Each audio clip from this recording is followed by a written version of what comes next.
তুমি কি জানো, তোমার জীবনে যা কিছু ঘটছে তার অনেকটাই নির্ভর করছে তোমার অবচেতন মনের উপর।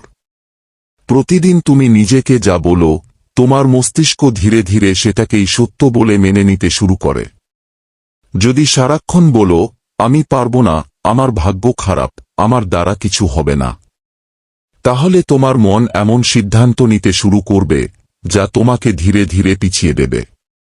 অনেক মানুষ মনে করে তাদের জীবনের সবচেয়ে বড় বাধা বাইরের পৃথিবী, কিন্তু সত্য হল বেশিরভাগ সময় সবচেয়ে বড় বাধাটা লুকিয়ে থাকে নিজের চিন্তার মধ্যেই।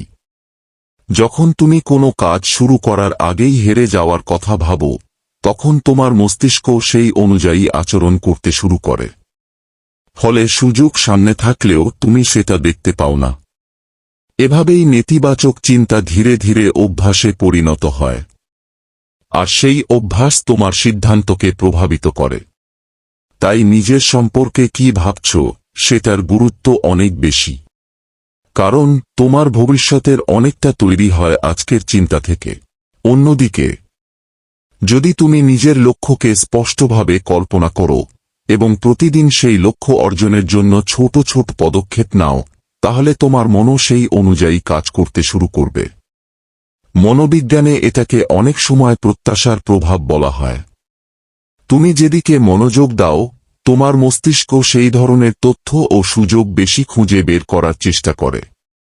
তবে একটা বিষয় সবসময় মনে রাখতে হবে, অবচেতন মন কোনো জাদুর চাবি নয়। শুধু বসে বসে ভাবলেই টাকা, ভালোবাসা বা সাফল্য জীবনে চলে আসে না।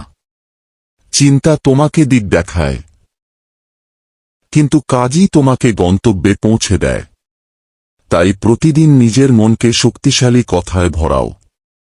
নতুন কিছু শেখার চেষ্টা করো, নিজের লক্ষ্য লিখে রাখো এবং সেই লক্ষ্য পূরণের জন্য নিয়মিত কাজ করে যাও। কারণ যখন ইতিবাচক চিন্তা, সঠিক পরিকল্পনা এবং ধারাবাহিক পরিশ্রম একসাথে কাজ করে, তখন সাধারণ মানুষও অসাধারণ ফলাফল অর্জন করতে পারে। তোমার সবচেয়ে বড় শক্তি অন্য কোথাও নয়, সেটা লুকিয়ে আছে তোমার নিজের মনের মধ্যেই।